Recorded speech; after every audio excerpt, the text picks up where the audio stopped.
Sport Plus. Sport Plus.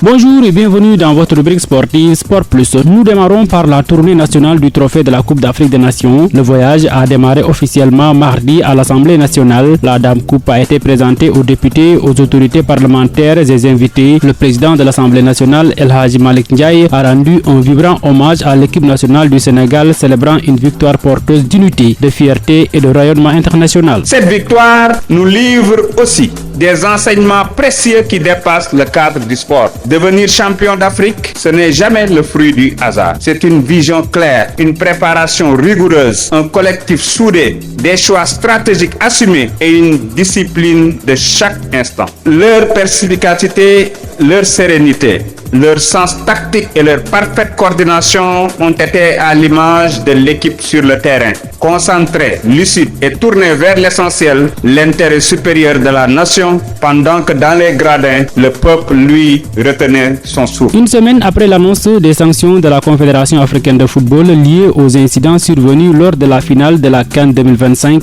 la Fédération royale marocaine de football est enfin sortie de son silence. Très attendue par ses supporters, la réaction officielle est tombée mardi par voie de communiqué. Contrairement à la Fédération sénégalaise de football qui a choisi de ne pas faire appel des décisions prises à son encontre, la Fédération royale marocaine a décidé, elle, de contester le verdict du jury disciplinaire, estimant que les sanctions sont trop clémentes au regard de la gravité des événements. L'instance marocaine qui tient le Sénégal pour responsable du chaos ayant marqué la finale a annoncé son intention de déposer un recours. Dans son communiqué, la Fédération royale marocaine explique prendre acte des décisions du jury disciplinaire de la CAF concernant les incidents du 18 janvier 2026, évoquant notamment le retrait de l'aire de jeu des joueurs et membres du staff de la sélection sénégalaise, l'envahissement de la pelouse par les supporters sénégalais ainsi que les violentes échauffourées qui ont suivi. Considérant que les sanctions prononcées ne sont pas conformes à l'ampleur et à la gravité des incidents, la Fédération marocaine de football précise avoir décidé d'interjeter appel afin de préserver tous les droits régis par le règlement.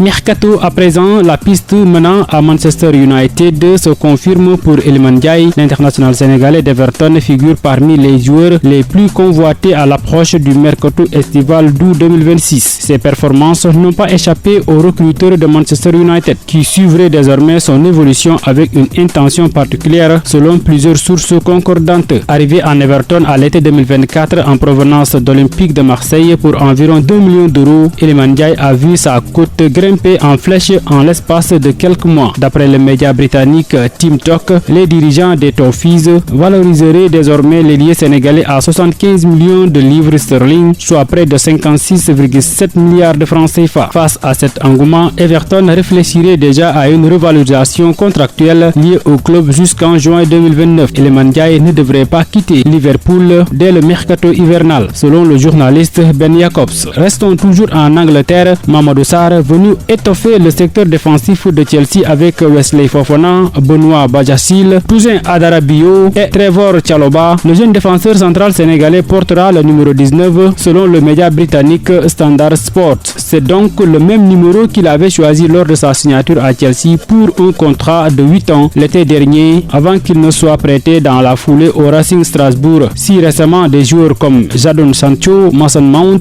ou encore Tammy Abraham ont porté ce fameux numéro 19, on se rappelle bien sûr de Dembaba du Sénégal qui avait lui aussi porté ce dossard. Et d'ailleurs, à travers un communiqué, le Racing Club de Strasbourg a remercié Mamadou Sarr pour son engagement et son professionnalisme tout au long de son passage en Alsace. En basketball, la deuxième fenêtre des éliminatoires du mondial FIBA 2027 masculin se tiendra au Stadium Marius Ndiaye du 26 au 1er mars 2026. Une équipe de U-Sport s'est rendue mardi au Stadium Marius Ndiaye et a constaté que l'infrastructure est fermée. L'accès à l'intérieur du stade n'a pas été possible. Cependant, nos confrères ont recueilli sur place que des travaux de réfection devraient être lancés à partir du 10 février. Le Stadium Marius Ndiaye ne devrait être pleinement opérationnel jusqu'aux alentours du 20 février. Le choix du Stadium Marius Ndiaye préféré à la Dakar Arena pourrait s'expliquer selon nos confrères par plusieurs facteurs. D'abord, l'accessibilité du site, son coût de location moins élevé et sa capacité d'accueil plus réduite auraient posé peser dans la balance en permettant une mobilisation plus rapide du public. Basket toujours avec la troisième journée du championnat national 1 sénégalais qui a livré donc son verdict ce week-end avec des affiches disputées aussi bien chez les dames que chez les hommes. D'abord, chez les dames, Pikine a signé l'une des performances marquantes de la journée en dominant largement IAM 72-39. De son côté, Guédiawaye Basket Academy s'est imposé face à des Baloks 56-43, tandis que l'AS Ville de Dakar est allé chercher une précieuse victoire contre le Duc 63-55. Au même moment, l'USEPT a également assuré face à Flying Stars 72-62, tout comme Saint-Louis Basket Club vainqueur de GIA 49-43. Succès aussi de Bob